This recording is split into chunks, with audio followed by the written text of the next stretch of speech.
Bon ben voilà, on est parti pour la critique du film d'Alien Covenant. Alors c'est quand même pas quelque chose de facile parce que c'est quand même un film qui a de la profondeur, même si c'est de la science-fiction d'horreur. Pour ça, j'ai fait une partie sans spoiler et une partie avec spoiler. Je voudrais rappeler que je vais exposer mon point de vue. Je pense pas que j'ai la science infuse et que j'ai particulièrement raison sur tout ce que je vais dire. Mais si vous n'êtes pas d'accord, eh ben écoutez, ça serait quand même super sympa. Vous me laissez savoir dans les commentaires de manière constructive.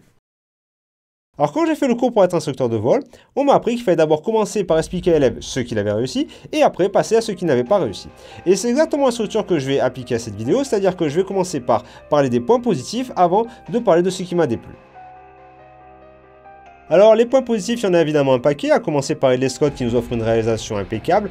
Il arrive à faire passer des émotions rien qu'à travers les cadrages qu'il fait. Par exemple, il y a une discussion à un moment donné, on sent la tension monter et descendre rien qu'avec les cadrages. La musique de Jed Kursel dessert extrêmement bien les images et le rythme du film est particulièrement soigné avec aucun temps mort notable et une tension continue même dans les zones un peu creuses du film. J'ai bien aimé que le design du vaisseau soit basé sur un concept existant qui est celui de Solar Cell et surtout j'ai beaucoup apprécié que l'architecture intérieure soit beaucoup plus proche de ce qu'on avait dans Alien 1 et pas comme dans Prometheus qui était complètement une technologie beaucoup plus avancée que ce que l'on avait dans les films suivants qui sont passés après. Il faut aussi souligner l'interprétation des acteurs qui est extrêmement bien faite, par exemple particulièrement celle de Michael Fassbender dans le rôle de l'androïde qui est vraiment exceptionnel, j'ai trouvé. Tant qu'on est dans les personnages, je voudrais dire que j'ai particulièrement apprécié toute la partie symbolique qu'il y a autour de certains d'entre eux. C'est quelque chose que je reproche beaucoup au film dernièrement, de ne pas avoir de profondeur, d'être très superficiel. Et bien Alien Covenant, malgré que ce soit un film de science-fiction et d'horreur, est un film qui a une certaine profondeur. Il apporte de nombreux éléments de réflexion au spectateur et c'est vraiment quelque chose qui est à noter. Et puis évidemment il y a l'alien, on retrouve enfin un vrai xénomorphe et honnêtement je me suis senti comme si je retrouvais enfin un vieil ami. Alors évidemment pas celui que tu vas inviter à la table de Noël, mais c'était quand même un moment agréable. Enfin il y a surtout les 5 ou 10 dernières minutes, enfin le final du film, qui à mon avis est particulièrement grandiose et qui élève le film à vraiment un tout autre niveau.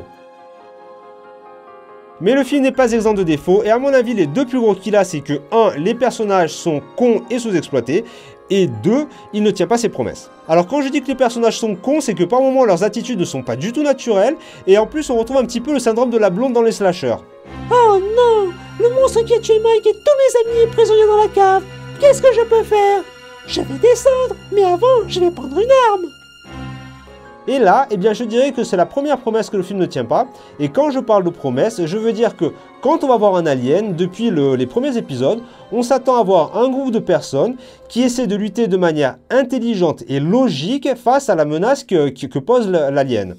Or là, justement, l'attitude de certains personnages fait que l'on rompt avec cette tradition et ça m'a un peu incommodé. La deuxième promesse que le film ne tient pas, c'est celle de donner les réponses à Prometheus. Prometheus, c'était un petit peu terminé en queue de poisson avec plus de questions que ce qu'on avait au début. Et là, on attendait les réponses. Or là, Alien Covenant ne répond pas à ces questions. Alors il y a déjà les rumeurs qu'on les aura dans le prochain film, mais je dis là, c'est à la limite de prendre les spectateurs pour des cons, parce qu'à chaque fois, on doit voir le prochain film pour avoir les réponses aux questions que l'on avait dès le premier. Non, mais pourquoi est-ce qu'on n'y répond pas de suite et puis on pose une autre intrigue pour le prochain? Donc là, ça c'est un petit peu, on manque d'idées, puis on essaie quand même de pousser les spectateurs coûte que coûte à aller voir nos films, et vraiment c'est quelque chose que j'ai pas vraiment aimé. En conclusion, je dirais que Alien Covenant a été pour moi une expérience frustrante, parce qu'il avait vraiment tout pour être un grand film, mais ça a été gâché par, à mon avis, de mauvais choix scénaristiques qui m'ont tiré de l'enchantement assez tôt dans le film, et pour le coup j'étais plus porté par l'histoire, mais je voyais une série de scènes, et surtout je voyais essentiellement les erreurs qui se passaient, les incohérences, et c'est vrai que ça m'a vraiment gâché le plaisir. Donc maintenant je vais passer à la partie spoiler.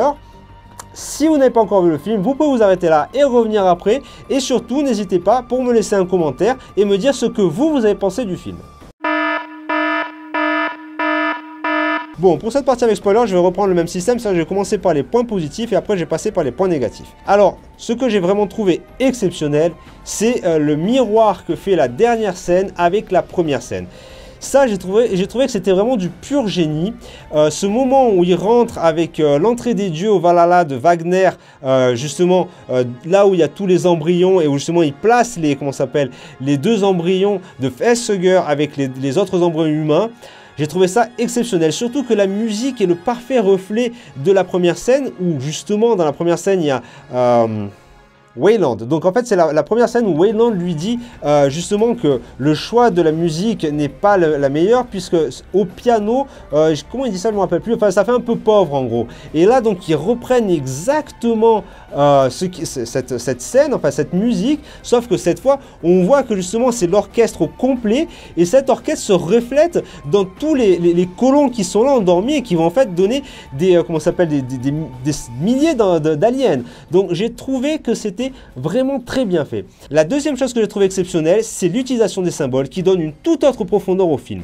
Alors, il faut savoir qu'en anglais, covenant a un sens et ça veut dire alliance. Et plus précisément, quand c'est utilisé dans un contexte religieux, c'est l'alliance entre un Dieu et sa communauté religieuse.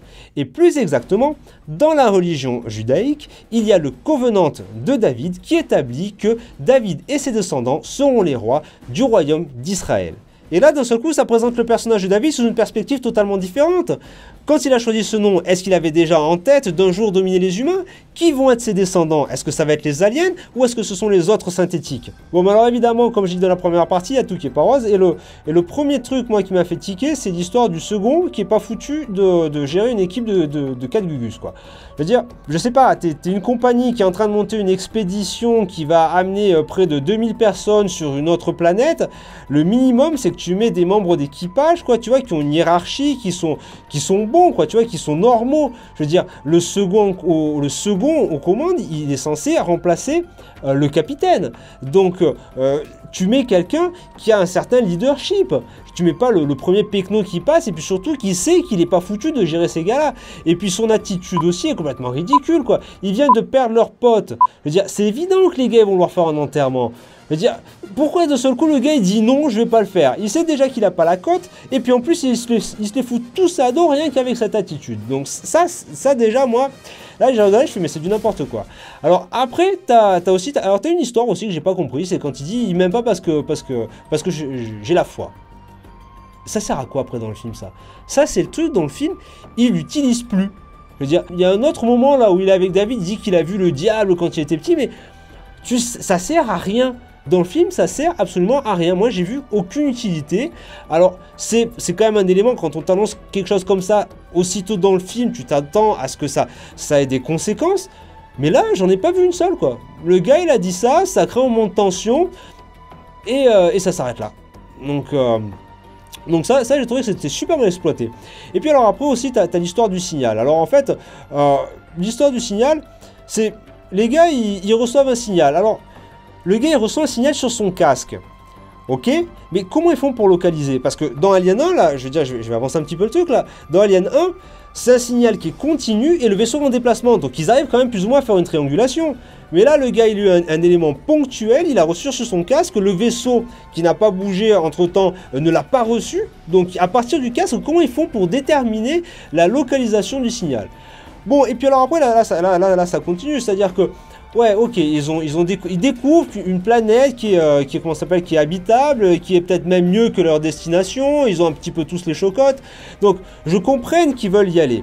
Mais là, je veux dire, le signal qu'ils ont reçu, c'est pas un signal de détresse, c'est quelqu'un qui chante. Alors, pourquoi est-ce que quand ils arrivent sur la planète, ils commencent pas par observer ce qui s'y passe? Non, ils débarquent et ils foncent comme des cons droit dans un orage monstrueux au risque de détruire le vaisseau. Alors tu dis, c'est complètement débile, le minimum, tu arrives sur un train qui est totalement inconnu, tu connais pas du tout, quoi. Je veux dire, la première chose que tu fais, c'est tu étudies un minimum, voir, tu vois, si t'es pas en train de te foutre dans un piège ou dans un lieu qui est totalement inhospitalier, quoi, tu vois, c'est le minimum. Donc là, non. Déjà, les mecs, ils débarquent, ils envoient leur navette, et alors là, ils foncent dans ce foutu orage, ok, bélézaï.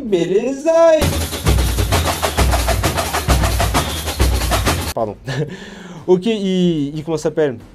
Ils s'en sortent, mais alors là, au lieu de survoler le site dont ils ont déterminé que c'était la source du signal, non, les mecs ils se baladent là au milieu, ils vont se poser dans un endroit, quoi, tu vois, bah tu sais pas, ouais, ça pourrait être un peu tout n'importe quoi, tu vois, ils ont pas d'études géologiques ni rien, quoi, non, ils vont sur un lieu humide, ah bah c'est génial, ça peut être des sables mouvants, ça peut être de lava, ça peut être n'importe quoi, non, le gars va se poser là, mais Allez, on va dire que c'est le futur, les gars, ils ont, comment ça s'appelle, ils ont des technologies qui leur permettaient de savoir. Mais le minimum qu'ils auraient pu faire, c'est au moins survoler le site, quoi. Voir que c'était un vaisseau extraterrestre. Mais même pas ça, ils ont fait. Donc, bon, ça j'ai trouvé cette partie exploration ridicule. Et alors, là, on arrive au summum, c'est que les mecs, ils débarquent quand même dans un, comment ça s'appelle, dans un univers, dans un environnement totalement inconnu. Le vaisseau n'a pas de sas et les gars, ils y vont sans combinaison. C'est-à-dire, en plus, ils disent, il n'y a pas de danger, il n'y a pas de pathogène. Putain, dis donc, quand tu vois la gueule du pathogène qui sont chopés, les gars, tu te dis, c'est quand même un petit peu foiré, là. Donc non, ça justement, si on reprend la même séquence avec Alien, je veux dire, c'est que là, Alien, donc, ils ont identifié un signal qui semblait être un signal de détresse. Donc, ils vont sur la planète, ils ont un sas dans le vaisseau, ils sortent en combinaison. Donc, et après, quand ils reviennent avec l'autre qui a son face hugger sur le visage, je veux dire, Ripley les laisse en quarantaine. Et en fait, c'est seulement parce que H dépasse ses ordres, ne respecte pas ses ordres, qu'ils arrivent à rentrer et que la contamination commence. Là non, là il n'y a pas de sas, il n'y a pas de combi, en plus t'en as un qui débarque, qui vomit du sang, je veux dire, et là qu'est-ce qu'ils font? Bah tiens, on va le faire rentrer dans le vaisseau, puis on le met dans l'infirmerie, puis après on va le ramener sur l'autre vaisseau, il y a les 2000 colons qui sont en stase. Non mais c'est n'importe quoi, je veux dire, il n'y a aucune norme de sécurité, c'est complètement débile. Ah, puis au niveau des normes de sécurité, c'est du grand n'importe quoi, je veux dire. Le gars, il a 2000 colons sous sa responsabilité, et il décide quand même de descendre le vaisseau à 40 km alors que t'as un putain de warning que ça va tout exploser, quoi. Non mais comment ils font là pour recruter leur membre d'équipage là chez la Weyland-Yutani? Oh, et une dernière question pour terminer l'entretien. Est-ce que vous êtes incapable de contrôler vos émotions? Est-ce que vous êtes prêt à mettre en danger la vie de milliers de colons et à causer des milliards de pertes à la compagnie sur un simple coup de tête? Oui. Vous êtes embauché. Alors après, dans la première partie, je disais que les personnages étaient cons et sous-exploités. Alors sous-exploités parce que, ouais, ils sont tous différents, ils ont un look différent, mais honnêtement, si vous me demandez qu'est-ce qu'ils ont de différent dans leur personnalité, que dalle, quoi. Pour moi, je veux dire, ils sont pas du tout développés, c'est juste là des gus qui sont faits pour se faire dégommer par l'alien. Et point barre, ça s'arrête là. Enfin, pour moi, c'est comme ça que je l'ai vu. Après, quand je dis qu'ils sont cons et quand je rigolais sur la blonde là, des slashers, j'avais cette scène où justement le second reste comme un abruti à regarder ce putain d'œuf d'alien, quoi. Je veux dire, quand tu vois un putain d'œuf d'alien, tu vois que c'est quand même quelque chose qui est pas sain. Tu te dis, le truc, il a quand même un certain problème. C'est pas le machin que tu vas rester à regarder comme un âne pendant des heures, quoi. Je veux dire, en attendant qu'un face-hugger vienne te sauter à la tronche. Enfin, personnellement, c'est pas ce que je ferais. Surtout que t'as quand même une bestiole bizarre qui est en train de dégommer tous tes potes. Vous êtes partis à 10, vous êtes plus que 3, vous êtes plus que 3. Je veux dire, et là, le mec, non, il regarde. C'est beau. C'est beau, ah bah évidemment qu'il se fait défoncer, quoi. Non mais c'est ridicule, quoi. Instinct de survie, et puis alors après, évidemment, t'as deux choses. Une chose en particulier, c'est comment l'alien arrive sur le vaisseau. Parce que quelque part, si David avait amené un œuf, ça se serait vu. Et apparemment, on l'a pas vu. Et puis, bon, même...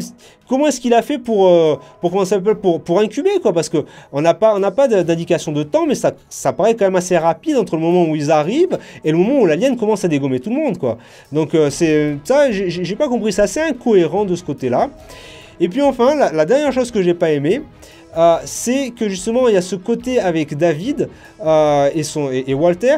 Donc c'est vraiment le côté jumeau mauvais, quoi, Evil Twin, qui est totalement sous-exploité à mon sens. Et puis surtout à la fin, il y a un élément qui n'a pas été assez développé, qui est comment David a pu prendre la place de Walter. Parce qu'en fait, il y a deux options.